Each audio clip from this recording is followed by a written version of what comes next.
বিদেশের এক ইভেন্টে উর্ফিলের সাথে পরিচয় হয় শেলিনা নামক এক অজ্ঞাত মেয়ের। বন্ধুদের সাথে বেট লাগিয়ে উর্ফিলের জীবনে এক রাতের অতিথি হয়ে আসে শেলিনা। আর তারপরে এই দুইজনের বিবাহিত জীবনে শুরু হয় অসম্ভব টানাপোড়েন। এই একটি রাতের গভীরতা শেলিনা এবং উর্ফিলের জীবনে নিয়ে আসে অন্ধকার। একটি রাত, একটি ক্রমাগত টেনে নিয়ে যাওয়া ভুল, শেষ অবধি তাদের জীবন কোন জায়গায় নিয়ে গিয়ে পৌঁছায় সেটাই দেখব সানি লিওন অভিনীত আজকের মুভি ওয়ান নাইট স্ট্যান্ডের কাহিনীতে। তাহলে চলো দেরি না করে মুভির কাহিনীতে চলে যাওয়া যাক। তো গল্পের শুরুতেই আমরা উর্ফিল নামক এক ইভেন্ট ম্যানেজারকে দেখি। আসলে মানুষের জীবনে কখন কোন মোড় আসে কেউ বলতে পারে না। উর্ফিলের জীবনেও অতীতে এমনই এক মোড় এসেছিল যেখান থেকে তার জীবনটা ওলটপালট হয়ে যায়। কি এমন ঘটেছিল তার সাথে যে কারণে আজ উর্ফিল নিঃসঙ্গ হয়ে দাঁড়িয়ে আছে? এটা জানতে আমাদের যেতে হবে অতীতে। এবার আমরা দেখি একদিন ফোকেটে একটা ফ্যাশন ইভেন্ট ম্যানেজ করতে যায় উর্ফিল, যেখানে সেই ইভেন্ট ম্যানেজমেন্টের সময় হঠাৎই একটা লাল রঙের স্কার্ফ পরা মেয়ে দমকা হাওয়ার মতো তার পাশ দিয়ে পেরিয়ে যায়। মেয়েটির আলতো স্পর্শ উর্ফিলের মনে দোলা দিয়ে যায়। মেয়েটির চেহারা দেখতে না পেলেও ওইটুকু উপস্থিতিই উর্ফিলের মনে একটা সুন্দর অনুভূতির সৃষ্টি করে। এবার যখন উর্ফিল অনুষ্ঠানের ক্যামেরাগুলো সেট করছিল, হঠাৎই তার নজর যায় মেয়েটির দিকে। সে দেখে মেয়েটি একটি কোণায় দাঁড়িয়ে মডেলদের ছবি তুলছে।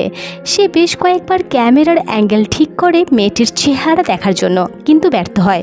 মেয়েটির প্রতি তার একটা অদ্ভুত আগ্রহ কাজ করছিল, কিন্তু বারবার চেষ্টা করেও সে বিফল হয়ে যায়। আর অবশেষে অনুষ্ঠানের দিকেই মন দেয়। আর তাদের সেই দিনের শো অনেক ভালো হয়। সেই খুশিতে সেলিব্রেট করতে উর্ফিল তার বন্ধুদের নিয়ে একটি পার্টিতে যায়, যেখানে মেয়েদের সাথে কথা বলার ধরন দেখে বোঝাই যাচ্ছিল উর্ফিল প্রকৃতপক্ষে একটি প্লেবয়।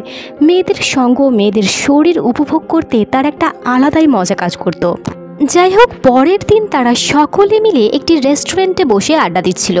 উর্ফিলের এক বন্ধু পাশের টেবিলে বসে থাকা মেয়েটির দিকে বারবার ঘুরে তাকাচ্ছিল। হয়তো তার ইচ্ছাই ছিল মেয়েটিকে পটানো, কিন্তু পেরে উঠছিল না। তখন উর্ফিল তাকে বলে, ভাই তুই এসব করিস না, ওকে তুই পটাতে পারবি না। আসলে মেয়েদের মুখের এক্সপ্রেশন বলে দেয় তারা কি চাইছে, আর তার উপরেই ভিত্তি করে মেয়েটিকে পটানোর উপরে সময় ব্যয় করা উচিত। আমরা বুঝতে পারি উর্ফিল মেয়েদের বিষয়ে মাহির। এবার বন্ধুরা উর্ফিলের টেস্ট নিতে শুরু করে আর বলে, বলো তো ওই মেয়েটার চোখ মুখ দেখে তুমি কি বুঝছো? উর্ফিল তখন নিখুঁতভাবে মেয়েটির আসল চাহিদা এক্সপ্লেইন করতে শুরু করে। তার একটা বিশাল কনফিডেন্স ছিল যে কোনো মেয়েকেই সে পটিয়ে ফেলতে পারবে। এবার তখনই আমরা আগের অনুষ্ঠানের সেই মেয়েটিকে পাশ দিয়ে পেরিয়ে যেতে দেখি। সিড এবার মেয়েটির দিকে ইঙ্গিত করে বলে, ভাই এবার ওই মেয়েটিকে পটিয়ে দেখা, তুই যদি পটাতে পারিস তাহলে আমি তোকে 1000 টাকা দেব। উর্ফিল মেয়েটির দিকে এক নজর দিতেই সে দেখে যে সেই লাল স্কার্ফ পরা মেয়েটি। সে এবার একটু থমকে যায়। এটা তো সেই আগের রাতের মেয়ে যাকে সে খুঁজে বেড়াচ্ছে। সে এই সুযোগটা আর হাতছাড়া করতে চায় না। সে তার বন্ধুকে বলে 1000 নয় 5000 টাকা। সে সেই ডিলে রাজি হয়ে যায়। উর্ফিল সোজা গিয়ে মেয়েটির দিকে এগিয়ে যায়। মজার বিষয় হলো এখনও অবধি কিন্তু মেয়েটির চেহারা সে দেখতেই পায়নি, কিন্তু হঠাৎই মেয়েটি আনমনে তার দিকে ফিরে তাকালে সেই মেয়ের মায়াবী চেহারা দেখে উর্ফিল এক ঝটকায় স্তব্ধ হয়ে যায়। এত সুন্দর মেয়ে সে যেন আগে কোনো দিনও দেখেনি। উর্ফিল সোজা গিয়ে মেয়েটির সামনের চেয়ার টেনে বসে পড়ে। এমন আচমকা অজ্ঞাত একজনের আগমনে মেয়েটা একটু অবাক হয়ে যায়। যদিও বলা নেই কওয়া নেই, হট করে এরকম কোনো অপরিচিত মানুষ সামনে এসে পড়লে যে কেউই অবাক হয়ে পড়বে। মেয়েটি কোনো অবজেকশন দিতে যাবে তার আগেই উর্ফিল বলে ওঠে, আমি সোজা পয়েন্টে আসছি, আমার ওই যে বন্ধু তোমাকে ভালো লেগেছে। উর্ফিল বলে, আমার বন্ধুর বেশি কিছু চাহিদা নেই, ও শুধুমাত্র তোমার সঙ্গে সামান্য কথা বলতে চায়। মেয়েটার কাছে এই কথাগুলো খুব অদ্ভুত লাগে। মেয়েটি বলে, কোন বন্ধু? তখন উর্ফিল তাদের টিমের সবথেকে সরল বোকাশোকা ছেলে আব্বাসকে দেখিয়ে দেয়। ছেলেটির সাদামাটা জামা এবং চোখে বড় একটা ফ্রেম দেখে তাকে দেখতেই কেমন যেন ক্যাবলা ক্যাবলা লাগছিল। মেয়েটি আব্বাসের দিকে তাকাতেই বেচারার গলা শুকিয়ে যায়। সে বলে, না জানি উর্ফিল আমার বিষয়ে মেয়েটিকে কি বলছে কে জানে। এদিকে তার বাকি বন্ধুরা হাঁ করে উর্ফিলের পরবর্তী পদক্ষেপের দিকে তাকিয়ে থাকে। উর্ফিল আদেও মেয়েটাকে পটাতে পারে কিনা সেটা দেখাই ছিল তাদের আসল উদ্দেশ্য। মেয়েটি এতটাই লাস্যময় ছিল যে বন্ধুরাও রীতিমতো অবাক। এই মেয়েকে পটানো যে এত সহজ নয় এটা তারাও খুব ভালো মতো জানত। অন্যদিকে বুদ্ধিমতী মেয়েটি আব্বাসকে দেখে বুঝে যায় যে আব্বাসের পক্ষে এই সমস্ত করা সম্ভব নয়। তার মানে উর্ফিলই তার সাথে এইসব করছে। আসলে উর্ফিল তার সাথে কথা বলার জন্য আব্বাসের নামটি ব্যবহার করেছে। তাই সে কোনোরকম কোনো কথা না বাড়িয়ে পরিষ্কার জানিয়ে দেয় উর্ফিলের প্রতি সে ইচ্ছুক নয়। কিন্তু উর্ফিল তো বন্ধুদের কাছে লজ্জায় পড়ে যাবে, তাই সে মেয়েটিকে রিকোয়েস্ট করে অন্তত আমার বন্ধুর জন্য কিছু একটা মেসেজ দিয়ে দাও, না হলে ওর মন ভেঙে যাবে। তো মেয়েটি বলে বেশ, তোমার বন্ধুকে জানিও যে সে খুব মিষ্টি, কিন্তু তার চয়েস ততটাই খারাপ। কিন্তু উর্ফিল বলে এটা তুমি কি বলছো, তুমি দেখতে মোটেও এতটাও খারাপ না। তখন মেয়েটি বলে আমি আমার কথা বলছি না, আমি বলছি তার বন্ধু চয়েসের ব্যাপারটা, সেটা একদমই খারাপ। সে বেচারা জানেই না যে তার বন্ধুরা তার নাম ব্যবহার করে মেয়ে পটানোর চেষ্টা করে। সেটা শুনে উর্ফিল বুঝে যায় এই মেয়ের সাথে বেড়ে ওঠা তার পক্ষে সম্ভব নয়। সে অলরেডি ধরা পড়ে গেছে। মেয়েটি হঠাৎ জিজ্ঞাসা করে আচ্ছা বলো, আমাকে পটাতে কত টাকার বাজি ধরেছ? এটা শুনে তো উর্ফিল আরও বেশি অবাক হয়ে যায়। সে এটা ধারণাই করতে পারে না যে মেয়েটা এতটা চালাক। সে জানায় যে সে 5,000 টাকার বাজি ধরেছে। উর্ফিল বোকার মতো বলে আমি তোমার মুখ আগে দেখলে এত কম টাকার বাজি ধরতামই না। উর্ফিল গেছিল ভালো রকম ফেসে, তাই সে মেয়েটিকে অনুরোধ করে সে যেন উর্ফিলকে এই বাজিতে জিততে সাহায্য করে। মেয়েটি তার কথা তখন মেনে নেয়। উর্ফিল পরিচিত হওয়ার বাহানায় বাজি জেতার ধান্দায় মেয়েটার সাথে হাত মেলাবার চেষ্টা করে, কিন্তু মেয়েটা তার হাত বাড়ায় না, কারণ সে ভালো মতো জানতো হাত মেলালেই বন্ধুরা ভাববে যে উর্ফিল সেই বাজি জিতে গেছে। মেয়েটি ছিল চরম বিচক্ষণ, আর বিচক্ষণতা দেখে উর্ফিল আরও বেশি করে অবাক হয়ে যায়। মেয়েটির প্রতি উর্ফিলের আকর্ষণ এবার বহু মাত্রায় বেড়ে গিয়েছিল। এরপরে মেয়েটা মজা করে একটা শর্ত দেয় যে যদি উর্ফিল বাজির টাকা হাফ হাফ করে ভাগ করতে রাজি হয় তবেই সে তার সাথে হাত মেলাবে। তো উর্ফিল এক কথায় রাজি হয়ে যায়। ডিল মনোমতো হওয়ায় তারা একে অপরের সাথে হাত মেলায়। তখন তার বন্ধুরা মনে করে উর্ফিল এই মেয়েটিকে পটিয়ে ফেলেছে। এরপরে পুরো বিকালটা উর্ফিল সেই মেয়ের সাথে কাটায়। তারা সমুদ্রের পাড়ে হাঁটতে শুরু করে আর একসাথে বসে অনেক গল্প করতে থাকে। তবে কেউ কারোর ব্যক্তিগত বিষয় নিয়ে আলোচনা করে না। নিজেদের পরিবার পরিচয় সব কিছুই একে অপরের থেকে লুকিয়ে যায়। উর্ফিল কৌতূহলবশত একটা পর্যায়ে মেয়েটির নাম জানতে চায়, কিন্তু মেয়েটি বলে নাম নিয়ে কি করবে? উর্ফিল বলে নাম না জানলে আমার হাতে তোমার নামের ট্যাটু করব কিভাবে? সেটা শুনে মেয়েটা হেসে ফেলে আর বলে আমার নাম সেলিনা। এবার উর্ফিল আর সেলিনার একটা নতুন জার্নি শুরু হয়। পুরো সন্ধ্যা তারা একে অপরের সাথে কাটিয়ে দেয় আর তারপরে তারা একসাথে ডিনার করে, যেখানে উর্ফিল সেলিনাকে বাজিতে জেতা অর্ধেক টাকা দিতে চাইলে সেলিনা বলে তুমি এখনও জেতনি। উর্ফিল অবাক হয়। সে বলে বিশ্বাস করো, তোমার মতো এমন সুন্দরী এবং সেই সঙ্গে বুদ্ধিমতী মেয়ে আমি এর আগে কখনো দেখিনি। সেলিনা কথাটা হেসেই উড়িয়ে দেয়, কারণ সুন্দরী মেয়ে দেখলে ছেলেরা এরকম একটু আধটু বলেই থাকে। কিন্তু উর্ফিল বলে আমি তোমার মতো এত সুন্দরী মেয়ের মিথ্যা প্রশংসা করছি না। সেলিনা বলে তোমার মনে হয় তুমি মেয়েদের বিষয়ে সব কিছুই জানো, তাই না? তখন উর্ফিল আর কোনো উত্তর দেয় না, শুধু একটা মুচকি হাসে। রাতে খাওয়া দাওয়া শেষে সেলিনা উর্ফিলের রুমে যায়। তাদের দুইজনের মধ্যে প্রবল আকর্ষণ কাজ করতে থাকে, তাই তারা খুব কাছাকাছি চলে আসে আর এক পর্যায়ে মিলিত হয়। পরের দিন সকালে বন্ধুদের ডাকে ঘুম ভাঙে উর্ফিলের। বন্ধুরা উর্ফিলের রূপ দেখেই বুঝে যায় যে রাতে উর্ফিল সেলিনার সাথে একটি সুন্দর মুহূর্ত কাটিয়েছে। বিষয়টা নিয়ে বন্ধুরা মজা করতে শুরু করে। উর্ফিলদের এবার ইন্ডিয়া ফেরত যাওয়ার কথা ছিল, যে কারণে সে রুমের দরজা বন্ধ করে স্নানে চলে যায়। এবার স্নান করতে করতেও উর্ফিল সেলিনার স্পর্শ অনুভব করতে শুরু করে। তবে সেলিনা তো অনেক আগেই হোটেল থেকে বেরিয়ে গিয়েছিল। এবার উর্ফিল ও তার বন্ধুদের নিয়ে মুম্বাই যাওয়ার ফ্ল্যাটে পৌঁছে যায়। মুম্বাই এয়ারপোর্টে পৌঁছালে তারা দেখে সিমরান নামক একটি মেয়ে উর্ফিলের জন্য অপেক্ষা করছে। উর্ফিলকে দেখা মাত্রই মেয়েটি তাকে জড়িয়ে ধরে। উর্ফিল সকলের সাথে সিমরানের পরিচয় করিয়ে দেয়। এবার শকিং বিষয় হলো সিমরান ছিল উর্ফিলের স্ত্রী, অর্থাৎ উর্ফিল বিবাহিত। সে অবাক হয়ে যায়, যেহেতু সে তাদের কোম্পানিতে নতুন জয়েন করেছে তাই সে বিষয়টা জানতো না। কিন্তু বাকিরা জানতো। তাই শিড এটা ভেবে অবাক হয়ে যায় যে বাড়িতে এমন সুন্দর বউ থাকতেও উর্ভিল কিভাবে বাকি মেয়েদের সাথে খুব সহজেই রাত কাটিয়ে বেড়ায়। আসলে সম্পূর্ণ ক্রেডিট যায় সিমরানের ওপরে। সিমরান কখনো তার স্বামীকে সন্দেহের নজরে দেখেইনি। তার স্বামীর ওপরে ছিল তার অগাধ বিশ্বাস। সিমরান খুবই ঘরোয়া এবং সংসারী মেয়ে ছিল।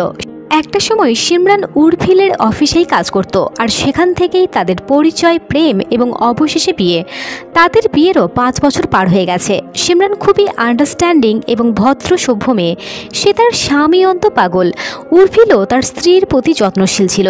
বাইরে সে যাই করুক না কেন, আজ অবধি কখনো সে সিমরানকে সেসব বিষয়গুলি জানতে দেয়নি, কারণ সেই ক্ষণিকের সম্পর্কগুলোর থেকেও তাদের বিয়ে তার কাছে অনেক বেশি গুরুত্বপূর্ণ ছিল। বাইরের সম্পর্ক বাইরে ফেলে এসে বাড়িতে ফিরে উর্ভিল একজন দায়িত্ববান ভদ্র সভ্য পুরুষ। দুইজনের ভালোবাসা দেখে অন্যরাও হিংসা করত। এবার বাড়ি ফিরে এসে সিমরান উর্ভিলের বন্ধুদের নিয়ে একটি পার্টির অ্যারেঞ্জ করেছিল, যে পার্টিতে তাদের ফ্যামিলি ফ্রেন্ড ডেভিড এবং প্রিয়াও এসেছিল। ডেভিড এবং উর্ভিল একই অফিসে কাজ করত। যাই হোক, উর্ভিলের অফিসের বন্ধুরা সেই পার্টিতে ছিল। এবার গল্প করতে করতে তাদের মধ্যেই কেউ একজন ডেভিডকে সেলিনার কথা জানিয়ে দেয়। তো ডেভিড উর্ভিলকে একা পেয়ে বিষয়টা নিয়ে একটু লেকপুল করতে শুরু করে।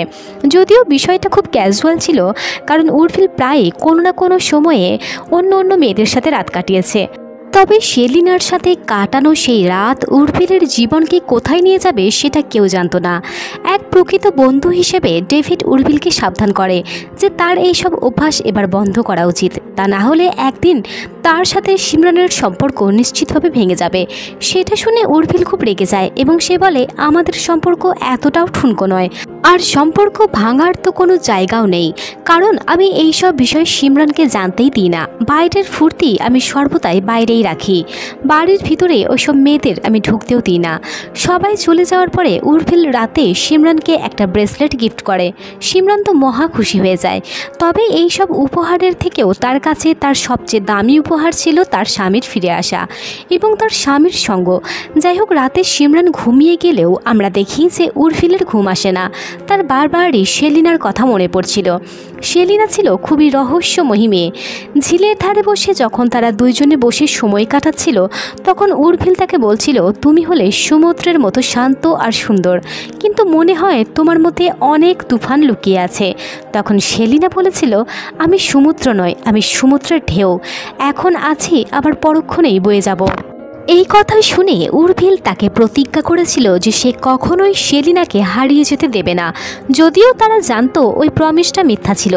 এইসব ক্ষণিকের সম্পর্কে এই ঠুনকো কথাগুলোর কোনো দাম নেই। এইসব কথা ভাবতে ভাবতেই রাত পার হয়ে যায়।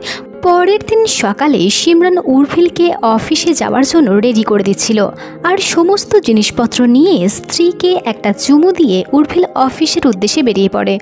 অফিসে পৌঁছাতেই উর্ভিলের বস তাকে অভিনন্দন জানায়, কারণ উর্ভিলের জন্যই এই লাস্ট প্রজেক্ট দারুণভাবে হিট হয়েছে। ওই ফটোশ্যুটের একটা ভালো রেসপন্স পাওয়া গেছে। বস চলে যাওয়ার পরে উর্ভিল তার কাজে ব্যস্ত হয়ে যায়। এবার ল্যাপটপ স্ক্রল করতে করতে তার নজর আটকায় সেলিনার একটি ফটোর দিকে, যেটা সেই সময় কোনোভাবে ক্যামেরা বন্দি করা হয়েছিল। এক মুহূর্তে সেলিনার সাথে কাটানো সেই সুন্দর মুহূর্তগুলো তার চোখের সামনে ভেসে ওঠে। সেলিনা যেন তার নেশায় পরিণত হয়েছিল। সেলিনার সাথে কাটানো একটি সময়ে একসময় উর্ভিল তার এবং সেলিনার একটি ফটো তুলতে যায়, যেখানে সেলিনা তাকে বাধা দেয়। উর্ভিল তার কারণ জানতে চাইলে সেলিনা বলে, সব কিছুই কি ক্যামেরায় বন্দি করা সম্ভব? এই যে আমি তোমাকে এইভাবে আলতো করে স্পর্শ করছি, তুমি পারবে এই অনুভূতিটা ক্যামেরায় বন্দি করতে? তাই আমাদের উচিত এই সময়টাকে উপভোগ করা, যাতে এটা আমাদের হৃদয়ে সারা জীবনের জন্য থেকে যায়। উর্ভিল যতই সেলিনাকে দেখছিল, সে তার প্রতি ততটাই আকৃষ্ট হয়ে যাচ্ছিল। কাহিনী বর্তমানে আসে, যেখানে অফিস থেকে বাড়ি ফিরে উর্ভিল সিমরানের সাথে টিভি দেখতে বসে। এবার টিভির সেই ভিডিওর মধ্যেও সে নিজের এবং সেলিনার সেই মুহূর্তগুলোকেই দেখতে পায়। এবার রাত হলে সিমরান তারই এক বান্ধবী তানিয়ার বিষয়ে গল্প করছিল, যে তানিয়ার স্বামী পরকীয়া করতে গিয়ে ধরা পড়েছে, যে বিষয়টি নিয়ে তাদের মধ্যে এখন তুমুল ঝগড়া চলছে। আর এখন তো তাদের বিয়ে ডিভোর্সের কাঠগড়ায় গিয়ে পৌঁছেছে। তবে উর্ভিল এই কথাটাতে অতটা পাত্তা দেয় না। সে বলে তানিয়ার বিষয় সে নিজে সামলে নেবে, আমাদের এত ভেবে লাভ কী হবে। তখন উর্ভিলের এমন মেজাজ দেখে সিমরান একটু অবাক হয়। সিমরান বলে, আচ্ছা যদি কোনোদিন জানতে পারো আমি তোমাকে ধোঁকা দিচ্ছি তখন তোমার কেমন লাগবে? এই কথাটা শুনে উর্ভিল খুব রেগে যায়। সিমরান তাকে ধোঁকা দেবে এই বিষয়টা সে কোনোভাবেই মেনে নিতে পারে না। হয়তো কোথাও না কোথাও সে নিজের চুরিটা লুকাবার চেষ্টা করছিল। সে রেগে গেছে দেখে সিমরান উর্ভিলকে জড়িয়ে ধরে এবং তার কাছে ক্ষমা চায়। সিমরান এটা ভেবে খুব খুশি হয়ে যায় যে তার স্বামী তাকে হারাতে কতটা ভয় পায়। যাই হোক, পরের দিন অফিসে যাওয়ার সময় ট্রাফিক জ্যামে আটকে পড়ে উর্ভিল। এমন সময় সে সিগন্যালে সেলিনার মতো দেখতে একটি মেয়েকে দেখতে পায়। সে বেশ খানিকক্ষণ উকিঝুঁকি মেরে সেলিনাকে খোঁজার চেষ্টা করে, কিন্তু খুঁজে পায় না। উর্ভিল ভাবে সেলিনা মুম্বাইয়ে কী করে আসতে পারে, হয়তো এটা তার মনের ভুল, তাই সে বিষয়টা নিয়ে খুব একটা ভেবে দেখে না এবং অফিসে চলে যায়। কিন্তু অফিসে গিয়েও সে বিষয়টা মাথা থেকে বের করতে পারছিল না। সে ভয় পাচ্ছিল আর একটু শিহরিত হয়েছিল এই কারণে যে যদি কোনোভাবে রাস্তায় দেখা মেয়েটি সেলিনা হয়ে থাকে আর আবারও যদি তাদের দেখা হয় তাহলে কি হবে। এইসব 7-5 ভাবনার মধ্যেই উর্ভিলের একজন কলিগ দীপা একটি কাজের বিষয়ে কথা বলতে তার কেবিনে আসে, কিন্তু উর্ভিল তার সাথে খুব খারাপ ব্যবহার করে।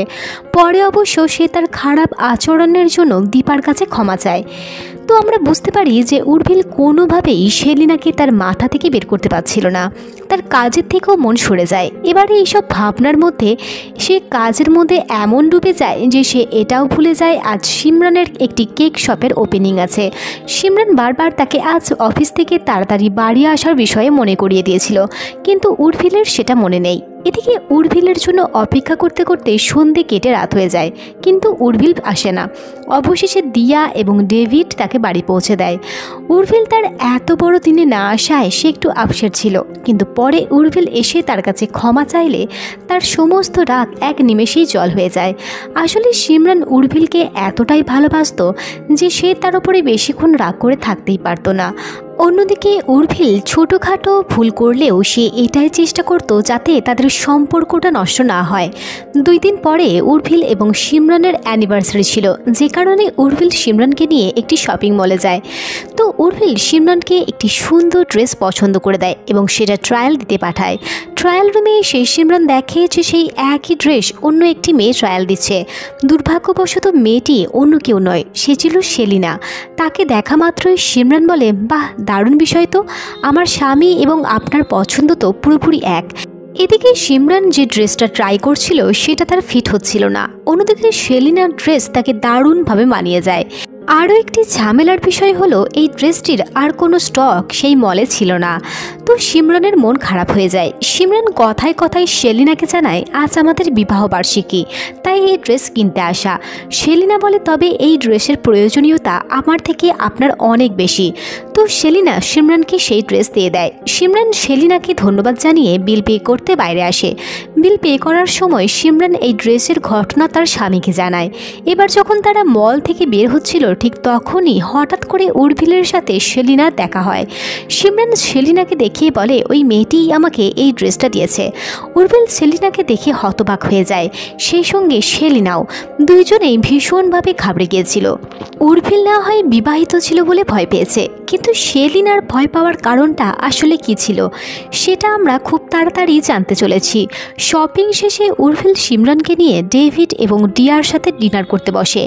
সেলিনাকে দেখার পর থেকেই উর্ভিল কেমন যেন হয়ে গিয়েছিল।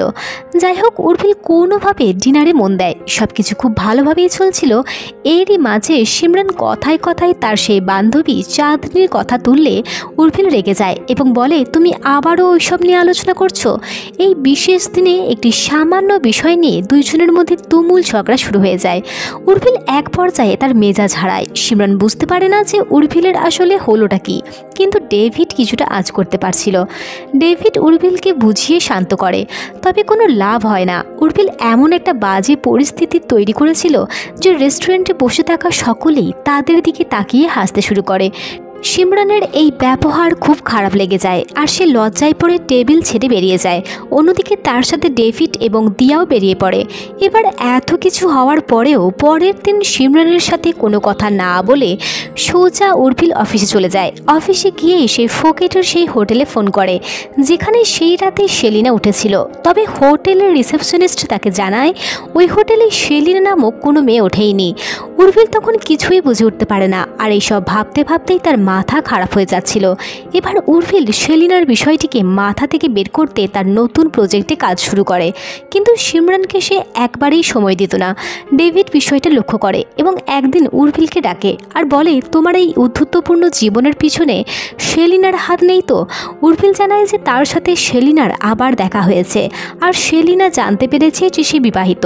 সে হয়তো তাকে ভুল বুঝছে। উর্ভিল বিষয়টা গুরুত্ব দিলেও ডেভিড এড়িয়ে যায়। ডেভিড বলে, তুমি সেলিনার সাথে শুধুমাত্র একটি রাত কাটিয়েছ আর সেই ঘটনা সেখানেই শেষ, কিন্তু সেটা টেনে নিয়ে যাওয়ার কোনো মানেই হয় না। তুমি কাজে মন দাও। কিন্তু উর্ভিলের মন মানতে চাইছিল না। যাই হোক, ডেভিড তাকে কোনো প্রকার বুঝিয়ে সেখান থেকে চলে যায় আর যাওয়ার আগে তাকে তাদের বিবাহবার্ষিকীর অভিনন্দন জানিয়ে যায়। সেলিনাকে নিয়ে ভাবতে ভাবতে উর্ভিল ভুলেই গিয়েছিল যে আজ তাদের বিবাহবার্ষিকী। সে সঙ্গে সঙ্গে নিজের ভুল বুঝতে পারে এবং বাড়ির উদ্দেশ্যে রওনা দেয়। বাড়ি ফিরে এলে উর্ভিল দেখে যে সিমরান কাঁদছে এবং রান্না করছে। উর্ভিল আদর করে তার বউকে পিছন থেকে জড়িয়ে ধরে এবং তার নিজের আচরণের জন্য ক্ষমা চায়। সেই রাতটা তারা খুব সুন্দরভাবে কাটায়। উর্ভিল ঠিক করে যে সে সেলিনাকে ভুলে সংসার এবং কাজে মন দেবে। পরের দিন উর্ভিলের একটা ইভেন্ট ছিল আর সেই ইভেন্ট অ্যাটেন্ড করতে উর্ভিল সেই জায়গায় যায়। ইভেন্টটা ছিল একটি জুয়েলারি ব্র্যান্ডের, যে জুয়েলারি ব্র্যান্ডের মালিক ছিল আধিরাজ কাপুর। প্রত্যেকবারের মতো এবারেও উর্ভিলের পরিশ্রমে সেই ইভেন্টটা দারুণভাবে শেষ হয়। ইভেন্টের শেষে একটা পার্টির অ্যারেঞ্জ করা হয়েছিল যেখানে আদি এবং তার স্ত্রীও উপস্থিত ছিল। আদি পার্সোনালি উর্ভিলের সাথে দেখা করে তাকে এত সুন্দর একটা ইভেন্ট অ্যারেঞ্জ করে দেওয়ার জন্য ধন্যবাদ জানায়। সেই উর্ভিলের সাথে তার স্ত্রীর পরিচয় করিয়ে দেয় আর আদিরাজের স্ত্রীকে দেখে উর্ভিলের যেন পায়ের তলার মাটি সরে যায়, কারণ সে আর কেউ নয়, সে ছিল সেলিনা। কিন্তু তার আসল নাম সেলিনা নয়, বরং অম্বর।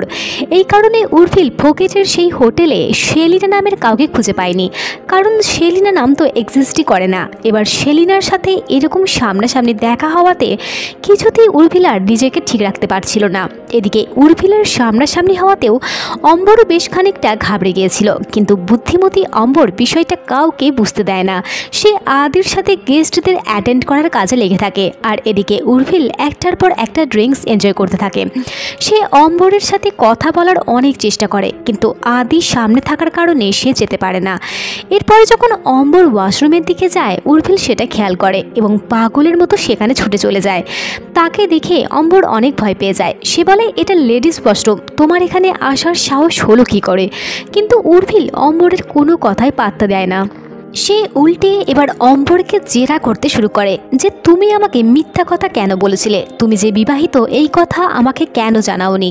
এইসব নিয়ে সে ঝগড়া শুরু করে দেয়। অম্বর তখন তাকে শান্ত করার অনেক চেষ্টা করে, কিন্তু উর্ভিলকে কোনোভাবেই থামানো যাচ্ছিল না, যে কারণে একটি টয়লেট পেপারে নিজের নাম্বার লিখে উর্ভিলকে দিয়ে দেয়, যাতে সে পরবর্তীতে অম্বরের সাথে যোগাযোগ করতে পারে।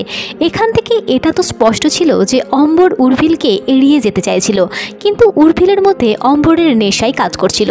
ওয়াশরুম থেকে বেরিয়ে আসার পরে উর্ভিলের বন্ধুরা অম্বরের বিষয়টা নিয়ে তার সাথে মজা করতে শুরু করে। তবে ডেভিড যেহেতু সেলিনাকে কখনোই দেখেনি, তাই সে কোন মেয়ে নিয়ে কথা বলছে এটা বুঝতে পারে না। যদিও বন্ধুরা অম্বরকে নিয়ে মজা করছিল, কিন্তু উর্ভিল খুব রেগে যায়। একটা পর্যায়ে সে সবার সাথে ঝগড়া করে সেখান থেকে বেরিয়ে আসে। তখন গিয়ে ডেভিডও বুঝতে পারে যে অম্বরই আসলে সেলিনা। এরপরে উর্ভিল বারবার অম্বরের নাম্বারে ফোন করে। অম্বর যেহেতু তার নাম্বার জানতো না, তাই সে অজান্তেই সেই কল রিসিভ করে, কিন্তু রিসিভ করার সাথে সাথে যখন ওই পারে উর্ভিলের গলা শুনতে পায়, সে সঙ্গে সঙ্গে ফোন কেটে দেয়। সেটা দেখে আদি তাকে জিজ্ঞাসা করে কে ফোন করছে, কিন্তু অম্বর তাকে রং নাম্বারের বাহানা দিয়ে এড়িয়ে যায়। কাহিনীর পরবর্তীতে আমরা জানতে পারি অম্বর শুধুমাত্র বিবাহিতই নয়, তার একটি সুন্দর ফুটফুটে ছেলেও আছে যার নাম জাহান। বাড়িতে ছিল অম্বর, তার স্বামী আদি এবং তাদের একমাত্র সন্তান জাহান ও আদির বাবা রাঘব। খুব সুখের সংসার তাদের। অম্বরের কাছে তার ফ্যামিলি ছিল প্রথম প্রায়োরিটি, কিন্তু তাদের সুখের আস্তানায় যে অম্বরের পুরনো কুকীর্তি থাপা বসাতে চলেছিল এটা তারা কেউই জানত না। এদিকে অম্বর ফোন রিসিভ না করায় উর্ভিল আরও বেশি ফ্রাস্ট্রেটেড হয়ে যায়। তাই বাড়ি না গিয়ে সে সোজা চলে যায় নাইট ক্লাবে, যেখানে গিয়েও সে অনবরত ড্রিঙ্কস করতে শুরু করে। আর বারে নাচতে থাকা মেয়েদের মধ্যেও সে এবার অম্বরকেই দেখতে পায়। পরের দিন উর্ভিল আবারও অম্বরকে ফোন করে। সেটা দেখে অম্বর বিপর্যস্ত হয়ে ফোনটা কেটে দেয়। এদিকে উর্ভিলের মধ্যে পরিবর্তনটা সিমরানও লক্ষ্য করতে শুরু করেছিল, আর এই বিষয়টা নিয়ে সে নিজেও খুব মনমরা হয়ে থাকতো। একদিন দিয়া তাকে এই বিষয়ে জিজ্ঞাসা করলে সিমরান বলে, আগে উর্ভিল আমার অনেক যত্ন নিত, অফিস থেকে বেরিয়ে আমার জন্য অপেক্ষা করত, এখনও অনেক কেয়ার করে, তবে কিছু পরিবর্তন হয়েছে। আগে উর্ভিল আমার দিকে এমনভাবে তাকিয়ে থাকতো যেন সে অদ্ভুত কোনো ম্যাজিক দেখছে, কিন্তু এখন তার নজরে আমি আমার জন্য সেই আকর্ষণ দেখতেই পায় না। দিয়া তখন তাকে বোঝায় যে হতে পারে উর্ভিল কাজের চাপে এমন করছে, তাই হয়তো সিমরানের এমনটা মনে হচ্ছে। সিমরানও তখন বিষয়টা মেনে নিয়ে আর কোনো কথা বাড়ায় না। এদিকে উর্ভিলের অফিসে একটা মিটিং ডাকা হয়, যেখানে তাদের বস নতুন একটা প্রজেক্ট নিয়ে আলোচনা করছিল, কিন্তু উর্ভিলের সেই আলোচনায় মন থাকে না। সে সমানে তার ফোন নিয়ে পড়ে থাকে। বিষয়টা তখন সবাই খেয়াল করে। মিটিং শেষ হওয়ার পরে উর্ভিল অম্বরকে ফোন করে, তবে এবারও অম্বর তার ফোন রিসিভ করে না। অম্বর ভেবেছিল যে এইভাবে অ্যাভয়েড করলে হয়তো সে উর্ভিলের হাত থেকে বেঁচে যাবে, কিন্তু বিষয়টা যে আরও ঘেটে যাবে এটা সে জানতেই পারেনি। ফোন রিসিভ না করায় উর্ভিল ভীষণ রেগে গিয়ে তার টেবিলে থাকা সমস্ত জিনিসপত্রগুলো ছুঁড়ে ফেলে দেয়। ডেভিড তখন উর্ভিলের কেবিনে দিকেই আসছিল, আর সে বাইরে থেকে সমস্ত বিষয়টা লক্ষ্য করে। এদিকে উর্ভিল তার কাজকর্ম ছেড়ে দিয়ে সেলিনা ওরফে অম্বরকে নিয়ে রিসার্চ করতে শুরু করে। অম্বর যেন তার রক্তে এবং শিরায় মিশে গিয়েছিল। সে চাইলেও অম্বরকে ভুলতে পারছিল না। একটা সময় উর্ভিল অফিসে ফোন করে অম্বরের বাড়ির নম্বর নিয়ে নেয়। এরপরে সে সরাসরি আদির বাড়ির নাম্বারে ফোন করে। যে কলটা রিসিভ করেছিল রাঘব, অর্থাৎ আদির বাবা। তখন উর্ভিল নিজের পরিচয় না দিয়ে অম্বরের সাথে কথা বলতে চায়, আর অম্বর ফোন রিসিভ করলে ওপারে উর্ভিলের গলা শুনে চমকে ওঠে। সে সঙ্গে সঙ্গে তার শ্বশুরের চোখের আড়ালে চলে যায়। অম্বর উর্ভিলের এই সাহস দেখে অবাক হয়। সে বলে, তোমার স্পর্ধা তো কম নয়, তুমি আমার বাড়ির নাম্বারে ফোন করেছো? উর্ভিল তখন বলে, তাহলে তুমি আমার ফোন কেন রিসিভ করছো না? ফোন রিসিভ না করলে আমাকে তো অন্য পথ বাঁচতেই হতো। অম্বর বলে, আমি ম্যারিড, তোমার এই বিষয়টা বোঝা উচিত, আমার পক্ষে তোমার সাথে কথা বলা সম্ভব নয়। অম্বর আরও বলে, আমাদের মধ্যে যা কিছু হয়েছিল সেটা ভুলে যাও, আর দয়া করে আমাকেও ভুলে যাও। কিন্তু উর্ভিল বেঁকে বসে। সে অম্বরকে বলে, তুমি যদি আমার সাথে দেখা না করো তাহলে আমি এইভাবে তোমাকে বিরক্ত করতে থাকবো, আর যদি আমার ধৈর্যের বাঁধ ভেঙে যায় তাহলে আমি তোমার কোনো সম্পর্কের কথাই ভেবে দেখব না। তার কথাগুলো শুনে অম্বর এবার ভীষণ চিন্তায় পড়ে যায়। সে বাধ্য হয়ে উর্ভিলকে জিজ্ঞাসা করে, বলো তুমি কি চাও? উর্ভিল বলে, বেশি কিছু না, আমি তোমার সাথে একবার দেখা করতে চাই। অম্বর এবার পরে মহা ঝামেলায়, আর অবশেষে উর্ভিলের সাথে দেখা করার জন্য একটি রেস্টুরেন্টের ঠিকানা দিয়ে দেয়। অম্বরকে কিছু বলার সুযোগ দেওয়ার আগেই সে ফোন কেটে দেয়। এবার পরের দিন সময় মতো উর্ভিল রেস্টুরেন্টে পৌঁছে যায়, এবং কিছুক্ষণ পরে অম্বর পৌঁছালে উর্ভিল তাকে আদর করে জড়িয়ে ধরে। অম্বরও তাতে সাড়া দেয়। তাদের দেখে মনে হচ্ছিল শুধু উর্ভিল নয়, অম্বরও উর্ভিলের ছোঁয়া পাওয়ার জন্য পাগল ছিল। এমন সময় অম্বরের ডাকে উর্ভিলের হোশ ফেরে, অর্থাৎ এতক্ষণ সে কল্পনার মধ্যে ছিল। অম্বর খুব কড়া গলায় তাকে জিজ্ঞাসা করে, বলো কি বলতে চাও, কেন বিরক্ত করছো আমাকে? উর্ভিল কোনো কথা না বলে সরাসরি অম্বরকে জড়িয়ে ধরতে চায়, কিন্তু অম্বর তাকে দূরে সরিয়ে দেয়। সে উর্ভিলকে বলে, আমাদের মধ্যে যা কিছু ছিল সেটা সেই রাতেই শেষ হয়ে গেছে, এখন থেকে তোমাকে নিজেকে কন্ট্রোল করা শিখতে হবে, আর সেটা সেই রাতের অ্যাট্রাকশন ছাড়া আর কিছুই ছিল না। এটা মাথায় ঢুকিয়ে আমার পিছু ছাড়ো। উর্ভিল বলে, ঠিক তাই নয়, আমাদের সম্পর্কটা বিশেষ ছিল। কিন্তু অম্বর বলে, আমাদের মধ্যে শুধুমাত্র একটি রাতের সম্পর্ক ছিল, তার থেকে বেশি কিছু না।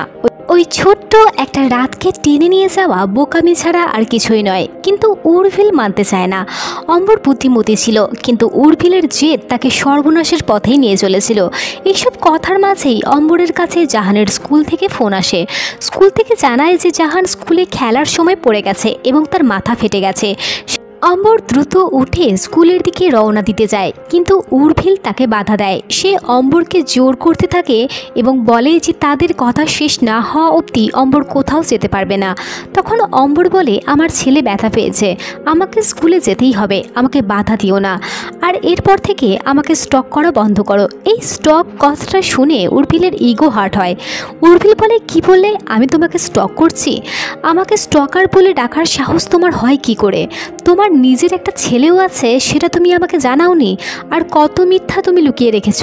এমনও তো হতে পারে যে আমার মতো 8 থেকে 10টা ছেলের সাথে তুমি রাত কাটিয়েছ। এই কথা শোনার পরে অম্বর আর নিজের রাগ কন্ট্রোলে রাখতে পারে না এবং তার সামনে থাকা গ্লাসের জল উর্ভিলের মুখে ছুঁড়ে মারে এবং সেখান থেকে উঠে চলে যায়। এই জায়গায় অম্বরের কড়া জবাব উর্ভিলের প্রাপ্য ছিল। সেই রাতে অম্বর যেমন তার স্বামী এবং সন্তানের কথা উর্ভিলের কাছ থেকে লুকিয়েছিল, তেমনই উর্ভিলও তার স্ত্রীর কথা সেই রাতে সেলিনাকে জানায়নি। তারা দুজনেই জানতো যে এটা একটা শারীরিক ভোগের রাত, এই সম্পর্ক এই রাতেই শেষ হবে, তাই নিজেদের ব্যক্তিগত বিষয়ে আলোচনা করার কোনো জায়গায় সেখানে ছিল না। যাই হোক, অম্বর স্কুলে গিয়ে তার ছেলেকে রিসিভ করে। অন্যদিকে উর্ভিল তার এই অপমান মেনে নিতে পারছিল না। আজ অবধি সে যে মেয়েকেই চেয়েছে তাকে পেয়েছে। অম্বর প্রথম মেয়ে যে তাকে স্টকার বলে অসম্মানিত করেছে, তার পুরুষত্ব এবং ব্যক্তিত্বে আঘাত করেছে। ডেভিড উর্ভিলের কেবিনে এসে তাকে বোঝাবার চেষ্টা করে। সে বলে, দেখো উর্ভিল, তোমাদের হঠাৎ করে দেখা হয়েছিল, তোমরা কেউ নিজেদের ব্যক্তিগত বিষয় একে অপরকে বলনি। একটা রাতেরই তো ব্যাপার ছিল, তাহলে ওই একটা রাত নিয়ে এত বাড়াবাড়ি তুমি কেন করছো? তোমাদের দুইজনেরই একটি সুন্দর সংসার আছে। অম্বর আর তোমার সাথে সম্পর্কে জড়াতে চাইছে না, তার একটি সন্তানও আছে, তাকে তার মতো থাকতে দাও আর তুমি তোমার মতো থাকো। কিন্তু উর্ভিল আবারও বলে, আমি কোনো মতেই সেলিনাকে ভুলতে পারছি না। এই কথা শুনে ডেভিড রেগে গিয়ে বলে, তার নাম সেলিনা নয়, অম্বর, আর যতদিন না তুমি এই কথাটা মাথায় গেঁথে নেবে ততদিন তোমার ভালো হবে না। এই কথা বলে ডেভিড সেখান থেকে চলে যায়। এবার সেই দিনই তাদের হোটেলে আরও একটি মিটিং ছিল। এই মিটিংয়ে পরবর্তী প্রজেক্ট নিয়ে আলোচনা চলছিল, কিন্তু আজও উর্ভিল আগের মতোই অন্যমনস্ক ছিল। এটা থেকে তার বস তাকে বেশ কয়েকবার ডেকে জিজ্ঞাসা করে তার এই প্রজেক্টের ব্যাপারে কোনো মতামত আছে কিনা, কিন্তু উর্ভিল তো সেই জগতেই ছিল না। তো তার বস তার মিটিং সেখানে শেষ করে দেয় এবং উর্ভিল বাদে বাকি সবাইকে চলে যেতে বলে। সবাই চলে যাওয়ার পরে বস উর্ভিলকে বলে, তুমি অনেক ট্যালেন্টেড, আর সেই কারণেই সবাইকে ছাপিয়ে আজ এত বড় জায়গায় গেছো। তবে ইদানিং তোমার কাজের প্রতি কোনো মনোযোগ নেই। এই প্রজেক্ট তাই তোমাকে নিজেকে প্রমাণ করার শেষ সুযোগ। যদি কোনো সমস্যা হয় তার মাসুল তোমাকেই দিতে হবে। এটাকে তোমার লাস্ট ওয়ার্নিং মনে করতে পারো। উর্ভিল চুপচাপ মাথা নামিয়ে সেই সমস্ত কথাগুলি শুনে নেয়। এবার পরের দিন উর্ভিল তাদের অফিসের একটি ইনভিটেশনের বাহানা নিয়ে অম্বরের বাড়িতে গিয়ে পৌঁছায় আর আদিরাজের পুরো পরিবারকে সেই ইভেন্টে ইনভাইট করে। কিন্তু উর্ভিলের আসল উদ্দেশ্য ছিল ওই বাড়িতে ঢুকে অম্বরকে বিরক্ত করা। ঘটনাক্রমে উর্ভিলের সামনে অম্বর এলে তাকে দেখা মাত্রই সে চমকে ওঠে আর উর্ভিলকে অ্যাভয়েড করার যথাসাধ্য চেষ্টা করে। কিন্তু উর্ভিলের আসল মতলব সম্পর্কে সে সম্পূর্ণ অবগত হয়ে গিয়েছিল। সে বুঝেছিল যে উর্ভিল এত সহজে তার পিছু ছাড়বে না। তবে সেদিন উর্ভিলের অফিসে কাজের জন্য তাকে সেখান থেকে বেরিয়ে যেতে হয়।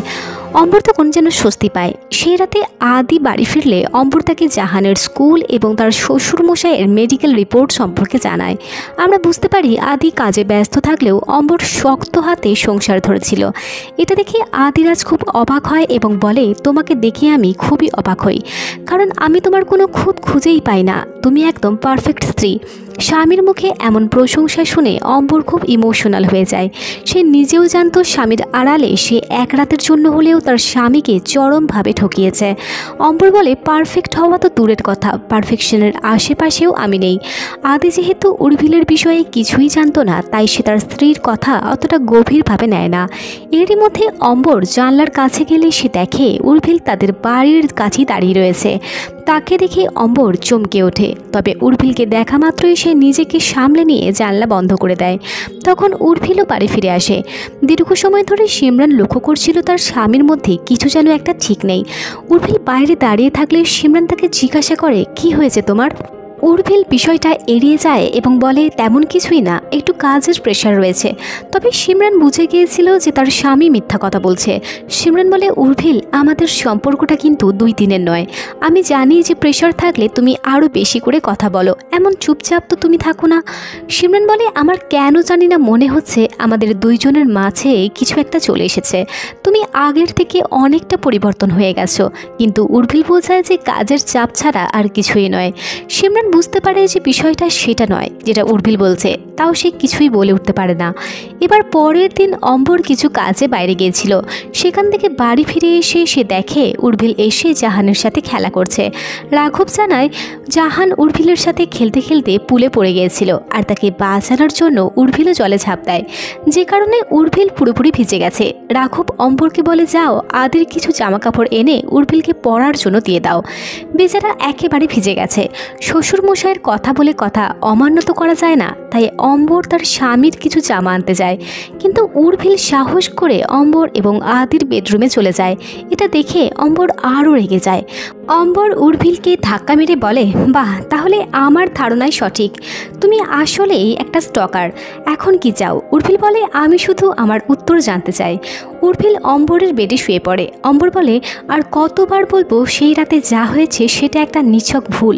আমি নিজেকে কন্ট্রোল করতে পারি নাই, ওটা আমার ভুল ছিল।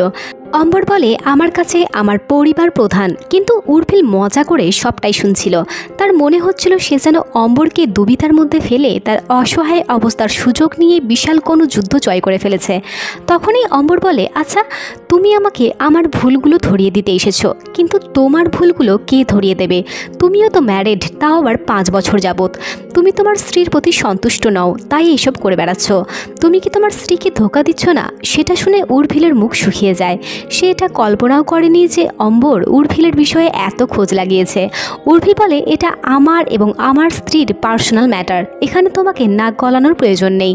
এই কথা শুনে অম্বর বলে, এখন তুমি যে জায়গায় দাঁড়িয়ে আছো সেটা আমার এবং আমার স্বামীর বেডরুম। তারপরে অম্বর উর্ভিলকে অপমান করে সেখান থেকে তাড়িয়ে দেয়। এই অপমানে উর্ভিল ভীষণভাবে আহত হয়। সে প্রচণ্ড ড্রিঙ্ক করে বাড়িতে ফেরে। উর্ভিলের এমন অবস্থা থেকে সিমরান খুব রেগে যায়। সে উর্ভিলকে সামলানোর জন্য এগিয়ে আসে, কিন্তু উর্ভিল নেশার ঘরে সিমরানের মধ্যে অম্বরকেই দেখতে পায় আর রাগ মেটানোর জন্য তার উপরে টর্চার করতে শুরু করে। উর্ভিলের এমন রূপ দেখে সিমরানের মন পুরোপুরি ভেঙে যায়। এক পর্যায়ে উর্ভিল অম্বর মনে করে সিমরানকে খুব খারাপভাবে ধর্ষণ করে। সিমরান বাধা দিলেও কোনো লাভ হয় না এবং অবশেষে উর্ভিল বলে ওঠে, তুমি আমার সাথে এরকম কেন করছো সেলিনা? এটা বলেই সে অজ্ঞান হয়ে যায়। সিমরানের আর বুঝতে বাকি থাকে না যে তার স্বামী সেলিনা নামক একটি মেয়ের সাথে সম্পর্কে জড়িয়েছে, আর এই মেয়ের জন্যই তাদের সম্পর্কে এত পরিবর্তন এসেছে। একজন স্ত্রীর কাছে এর থেকে কষ্টের আর কিছুই হতে পারে না। যাই হোক, পরের দিন সকাল হলে সিমরান জেদ করে তার স্বামীকে নিয়ে গাড়িতে বেরিয়ে পড়ে। অফিসে যাওয়ার পথে সিমরান সরাসরি উর্ভিলকে জিজ্ঞাসা করে, গত রাতে তুমি সেলিনা নামের একটি মেয়ের নাম নিয়েছিলে, কে সে? এবার উর্ভিল কথাটা এড়িয়ে গেলে সিমরান গাড়ির স্পিড বাড়িয়ে দেয়।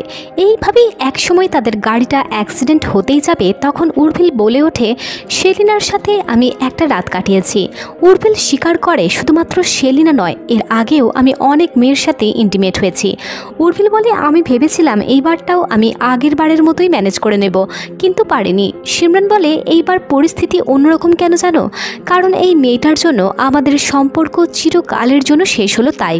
উর্ভিল অবাক হয়ে তাকিয়ে থাকে। উর্ভিল বারবার ক্ষমা চায়, কিন্তু সিমরান কিছুই বোঝে না। সিমরান উর্ভিলের সাথে সমস্ত সম্পর্ক শেষ করে তাকে গাড়ি থেকে নামিয়ে চলে যায়। অন্যদিকে অম্বরের মধ্যেও একটা অদ্ভুত অপরাধবোধ কাজ করছিল। তার মনে হচ্ছিল সে তার পুরো পরিবারকে ধোঁকা দিয়েছে। তাই বিষয়টার শেষ দেখতে সে উর্ভিলকে ফোন করে এবং তার সাথে দেখা করতে চায়। তখন উর্ভিল এক কথায় রাজি হয়ে যায়। তারা শহর থেকে দূরে একটি নির্জন জায়গায় দেখা করে, যেখানে যাওয়ার পরে অম্বর জানতে পারে যে সিমরান উর্ভিলকে ছেড়ে দিয়েছে। অম্বর উর্ভিলকে বলে, তোমার হয়তো ধারণা আমি তোমার সঙ্গে থাকতে চাই, আর সেই কারণেই তোমার সঙ্গে দেখা করতে এসেছি, তবে এটা সত্যি নয়। উর্ভিল বলে, অম্বর, তোমার স্বামী তোমার সত্যতা জানে না, আর সেই কারণেই তুমি আজ এত বড় বড় কথা বলছো। যেদিন আদি এসব জানতে পারবে সে নিজেই তোমাকে ছুঁড়ে ফেলে দেবে। অম্বর বলে, তুমি সর্বাধিক আমার স্বামীকে সেই রাতের ঘটনা খুলে বলতে পারো, আর সে হয়তো আমাকে ছেড়ে দেবে। তোমার ধারণায় তারপরে আমি তোমার কাছে ফিরে আসব, কিন্তু এটা তোমার সম্পূর্ণ ভুল ধারণা। উর্ফিল বলে সেই রাতে আমরা দুজনেই ভুল কাজ করেছিলাম, কিন্তু ফল শুধু আমি কেন একা ভোগ করব। অম্বর বলে কারণ হলো সেটা তোমার জেদ। তোমার জেদে তুমি সেই একটা রাতকে এত দূর অবধি টেনে নিয়ে এসেছো। আমি নিজেই আমার স্বামীকে সব কিছু খুলে বলে দেব, আর তারপরে সে যদি আমাকে বের করে দেয় আমি তারপরেও তোমার কাছে ফিরবো না। আর তাছাড়া একটা এমন ছেলে যে একটা ওয়ান নাইট স্ট্যান্ডের জন্য তার 5 বছরের বিবাহিত জীবনকে তছনছ করে দিতে পারে, সেই মানুষ আমার জন্য কিছুই করতে পারবে না। এই কথা বলেই অম্বর সেখান থেকে চলে যায়। গাড়িতে বসে অম্বর তার স্বামী আদিরাজকে ফোন লাগায় এবং বলে, আদি, আমি তোমাকে কিছু খুলে বলতে চাই। অর্থাৎ অম্বর এবার তার স্বামীকে সব কথাই খুলে বলবে। অম্বর চলে যাওয়ার পরে উর্ফিল সেখানে একা দাঁড়িয়ে থাকে। এক পর্যায়ে আমরা বুঝতে পারি এই খেলায় উর্ফিল পুরোপুরি নিঃসঙ্গ হয়ে যায়। তবে অম্বরের সঙ্গে পরবর্তীকালে কি হয় সেটা আমরা জানতে পারি না, আর এখানেই এই মুভির কাহিনী শেষ হয়ে যায়। তো বন্ধুরা, তোমাদের এই মুভির কাহিনী কেমন লাগলো তা অবশ্যই আমাকে কমেন্ট করে জানিও। কাহিনীতে একটি ছোট্ট ভুল দুটো পরিবারকে শেষ করে দিয়ে যায়। প্রসঙ্গত উর্ফিল নিজেও আর 5টা বারের মতোই এবারেও অম্বর ওরফে সেলিনার সাথে রাত কাটিয়েছিল। তারা দুজনেই খুব ভালো করে জানতো এই ক্ষণিকের সম্পর্ক থেকে ভবিষ্যতে তারা কিছুই পাবে না, কিন্তু উর্ফিলের জেদ এবং লোভ সব কিছু শেষ করে দেয়। সিমরানের মতো এত সুন্দর সংসারী স্ত্রী থাকার সত্ত্বেও সে তাকে ছেড়ে অন্য মেয়েদের সাথে রাত কাটাতো। কাহিনীতে আদি এবার অম্বরের সাথে কি করবে সেটা আমরা জানতে পারি না। যদিও সন্তানের মুখের দিকে তাকিয়ে আদি অম্বরকে মেনেও নেয়, তাহলে কি সে তার স্ত্রীকে কোনোদিনও বিশ্বাস করতে পারবে না। এই কাহিনী একটা সুন্দর সোশ্যাল মেসেজ দিয়ে যায় যে সাময়িক কামনা চাহিদা পূরণের জন্য মানুষকে কখনোই ভুল পথে পা বাড়ানো উচিত নয়। তোমাদের উদ্দেশ্যে বলবো, নিজের প্রিয়জনকে ভালোবাসো এবং তাকে ভালো রাখো। পরের দিন চলে আসছি আবারও একটি ইউনিক মুভির কাহিনী নিয়ে। Till then, take care, bye by.